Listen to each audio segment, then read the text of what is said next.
आज हम सीखेंगे रिस्क मैनेजमेंट के बारे में। कितना लॉट लेना चाहिए, कितने कैपिटल में कितना लॉट लें, और अगर हमारा स्टॉप लॉस जैसे डिफाइन कर लेते हैं कि हमारा स्टॉप लॉस 500 का हो तो उतने पॉइंट कटने पर 500 ही जाने चाहिए। इसको सीखेंगे और देखेंगे कि रिस्क को कैसे मैनेज करें, ठीक है, ताकि हमें प्रॉफिट हो और लॉस हो।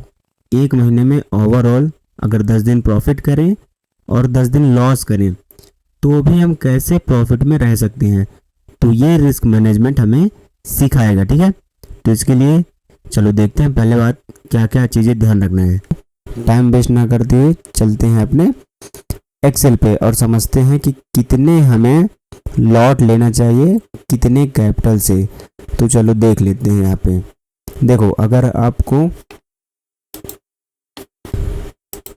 देखो यहाँ पे अगर आपका यहाँ पे एंट्री और स्टॉप लॉस, जैसे आपको 10 पॉइंट का स्टॉप लॉस लेना है, जैसे 100 है, अगर आपका एंट्री पॉइंट 100 है, मान लो आपने 100 में एंट्री किया और आपका स्टॉप लॉस 10 पॉइंट का होना चाहिए। मतलब अगर 100 से घट के 10 पॉइंट घटा, जैसे 100 से 10 पॉइंट घटा मतलब 90 गया, तो आपका स्टॉप लॉस हिट हो जाना चाहिए। तो जैसे आपका स्टॉप लॉस 10 पॉइंट का बनता है या फिर आप सपोज करो 20 पॉइंट का बनता है, जैसे बनता है, तो आपको ये बताता है, ये जो एक्सेल शीट मैंने बनाया है ये आपको ये बताता है कि आपका उतना ही कैपिटल जाएगा जितना आप चाहते हैं। जैसे आपने रिस्क लिया है 400 का, ठीक है, आपका जो भी कैपिटल हो, आपने जो भी रिस्क लेते हैं, ठीक है, तो आप अगर चाहते हैं कि मेरा एसएल जाए तो इतना ही जाए, तो ये एक्सेल शीट मैं आपको शेयर कर दूंगा अपने टेलीग्राम चैनल पे, या फिर आप डाल दूंगा मैं अपने डिस्क्रिप्शन पे पिन कमेंट पे,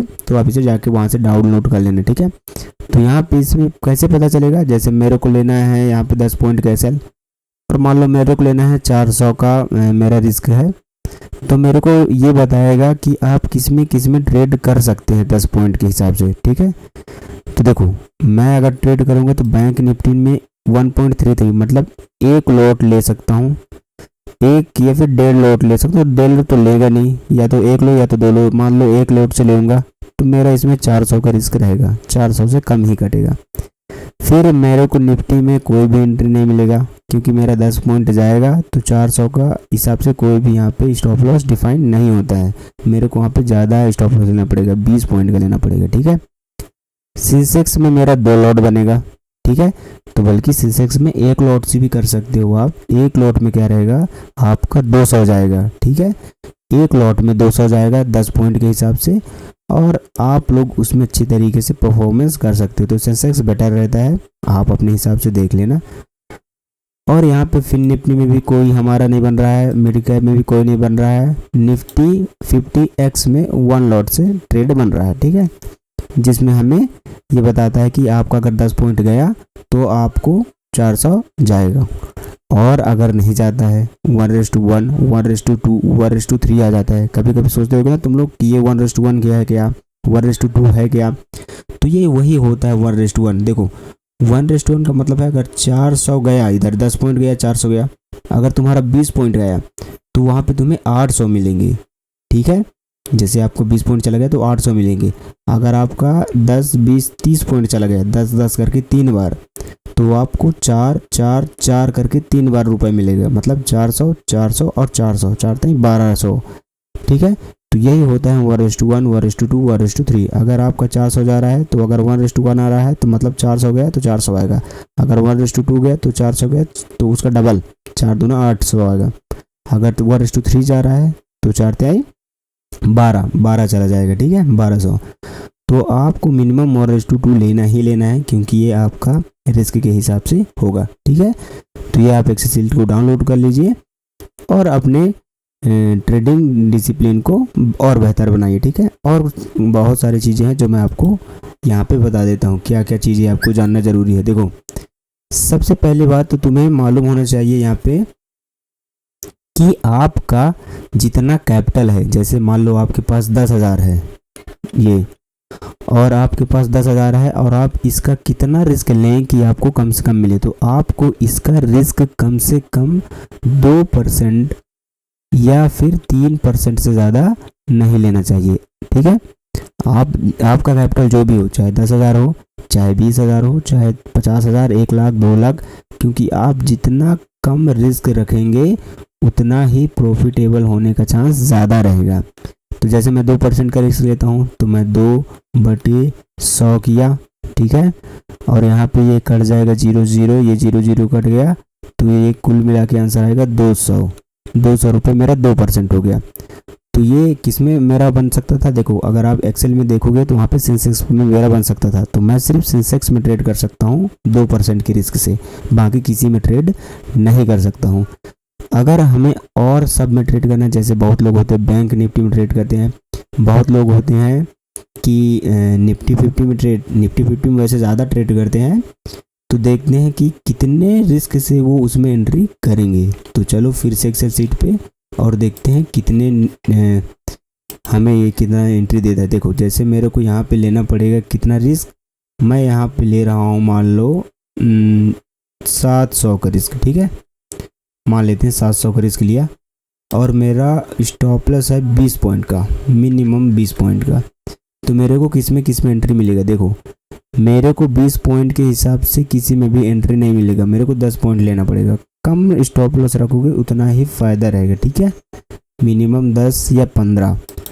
देखो 10 पॉइंट के स्टॉप लॉस से मेरे को कहाँ मिल रहा है, देखो मेरे को यहाँ पे अगर मैं देखूँगा तो 10 पॉइंट के अरे 10 पॉइंट कहाँ है ये स्टॉप लॉस, इसमें 90 लिखूँगा तब ना होगा 10 पॉइंट। हाँ, 10 पॉइंट के हिसाब से मेरे को मिल रहा है सेंसेक्स में एंट्री, फिर निफ्टी में 1 लॉट से, सेंसेक्स में 3 लॉट से, बैंक निफ्टी में 2 लॉट से, और निफ्टी में भी अभी भी एंट्री मेरा नहीं बन रहा है क्योंकि ये 1 लॉट में रिस्क नहीं ले रहा है, तो निफ्टी में भी अभी एंट्री नहीं बन रहा है। ठीक है, तो मैं यहाँ पे क्या करूँगा, बढ़ा के इसको 1000 कर दूंगा, 1000।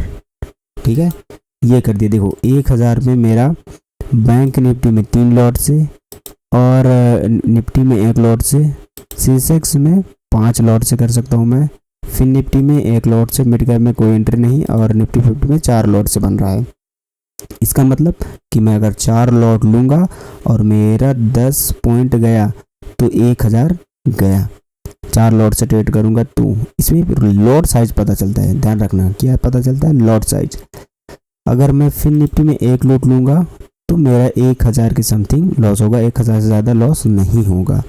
अगर मैं सेंसेक्स में लूँगा, अगर मेरा 10 पॉइंट का स्टॉप लॉस जाता है तो भी मेरा 1000 ही जाएगा, ज़्यादा नहीं जाएगा। निफ्टी में 1 लॉट से ट्रेड लूँगा, 1000 से कम ही जाएगा, ज़्यादा नहीं जाएगा। बैंक निफ्टी में 3 लॉट से ट्रेड ले सकता है, 1000 से कम ही जाएगा, ज़्यादा नहीं जाएगा। सिर्फ 10 पॉइंट का स्टॉप लॉस लगाना है, ये नहीं कि आप लोग 20 पॉइंट का लगा दिए और बाद में बोलेंगे सर आप तो बोले थे कि 10 पॉइंट जाएगा तो आपका 1000 जाएगा, अब तो हमारा तो 2500 चला गया।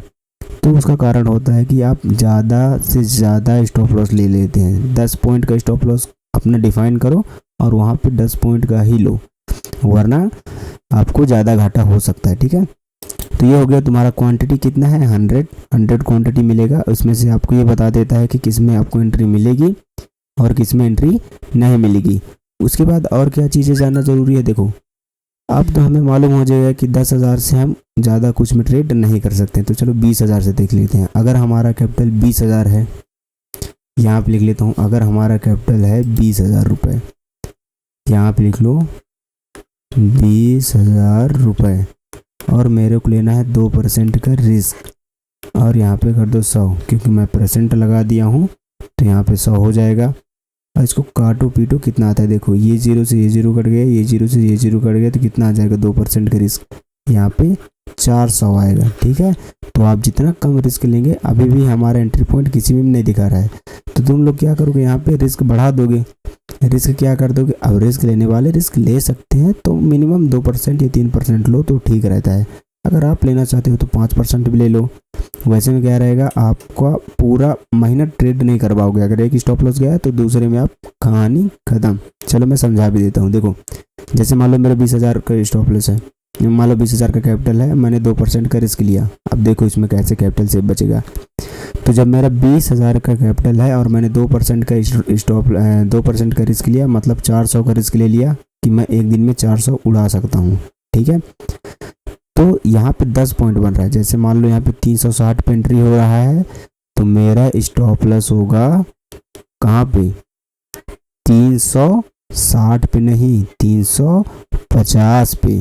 तब मेरा अगर ये 350 क्रॉस किया तो मेरा 400 गया।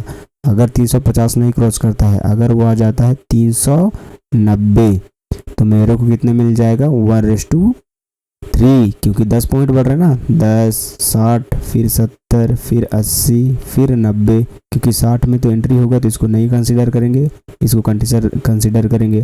तो जब हमारे 1:3 होगा, जैसे 1:3 पॉइंट होगा, तो 1 मतलब जाएगा तो 400 और आएगा तो उसका डबल, 4×3 1200। समझ में आया? तो अगर मेरे को 1:3 के हिसाब से अगर मैं लेता हूँ, ठीक है, तो एक महीने में कितने दिन मान लो 10 दिन प्रॉफिट हुआ, 10 दिन लॉस हुआ, क्योंकि आधा दिन तो तुम्हारा ट्रेड का छुट्टी ही रहता है। तो मान लो 10 दिन प्रॉफिट हुआ, तो 400 मान लो लॉस का पहले काउंट कर लेते हैं, 400 गुणे 10, मतलब मेरा 4,000 रुपये गया। अगर लगातार 10 दिन मेरे को प्रॉफिट नहीं लॉस होता है लगातार, तो ठीक है, और मेरे को 10 दिन प्रॉफिट हो गया, मान लो 1200 का प्रॉफिट हो गया 10 दिन, तो मेरे को मिलेगा 12,000 रुपये मिल गए। अब ये 12,000 में मेरे को 10 दिन प्रॉफिट, 10 दिन लॉस हुआ, तो 12,000 मिले, 12,000 में 4,000 निकाल दो तो कितना बचा, 8,000 रुपये। और तुम उसमें से 1,000 निकाल दो, क्योंकि 1,000 हमारा क्या हो जाएगा, फीस वीस तो देना है भाई, नहीं देना है क्या, फीस वीस देना है। तो हम अपन 1,000 हमारा क्या हो गया, फीस हो गया, ठीक है। तो कितना बचा, ओवरऑल हम 7,000 के प्रॉफिट में हैं, ठीक है। अगर मान लो 20 के 20 दिन भी लॉस हो जाता है, सपोज करो, देखो 400 मिला और हमें पूरा 20 के 20 दिन भी लॉस हो गया, जैसे 4 दूना 8,000, तो तुम्हारा टोटल कैपिटल 8,000 उड़ेगा। तो 12,000 में तुम्हारा 8,000 उड़ गया, पूरा एक महीना लॉस कर दिए, ठीक है, लगातार। तो आपका बचेगा आपके पास 12,000 सेव, जिससे आप ट्रेड कर पाओगे, ठीक है। और एक महीने में आप बहुत कुछ सीख जाओगे, जो आपको मार्केट सिखाएगा, वो आप खुद बिलीव नहीं कर पाओगे कि एक महीने में क्या क्या सीखा। समझ में आया? तो ये होती है रिस्क मैनेजमेंट। तो इसलिए कम रिस्क लेना है और हमें अच्छे से ट्रेड करना है, ताकि हम प्रॉफिटेबल बन सके, वरना प्रॉफिटेबल बनना संभव नहीं है, ठीक है। तो सब में मेहनत करना ज़रूरी है, क्योंकि सब में मेहनत लगता है भाई, इसलिए हमें इसे ध्यान रखना। अगर चलो मान लो ज़्यादा रिस्क लेते हैं, तो हमारा यहाँ पे ज़्यादा, मान लो यहाँ पे 5% का रिस्क लेते थे, ठीक है, तो हमारा कैपिटल यहाँ पे ज़्यादा उड़ जाता, हो सकता है वहाँ पे 12,000 चला जाए कैपिटल, और यहाँ पे हमें कम कैपिटल बचेंगे, यहाँ पे 8,000 के समथिंग कैपिटल बचेगा। इसलिए जितना ज़्यादा % रिस्क लेंगे, उतना ही जल्दी आपका एक कैपिटल खाली हो जाएगा, ठीक है, और आप ट्रेड भी नहीं कर पाओगे और आप ट्रेडिंग से वाइप आउट हो जाएगा, क्योंकि कैपिटल ख़त्म, तो आप जाके आराम से बैठोगे, काम ही क्या है, ठीक है। तो इसलिए कैपिटल को ख़त्म नहीं करना है, हमें डेली ट्रेड करना है और डेली सीखना है। तो इसलिए आपको रिस्क मैनेजमेंट बहुत ज़्यादा ज़रूरी है। अगर ये वीडियो आपको अच्छी लगी तो आप हमारे चैनल को सब्सक्राइब कर सकते हैं, लाइक कर सकते हैं, और हाँ, वो जो आप एक्सेल का PDF पढ़ा है, वो आप मैं अपने पिन कमेंट पे डाल दूँगा, वो वहाँ से आप जाके डाउनलोड कर लीजिए। जय हिंद, वंदे मातरम।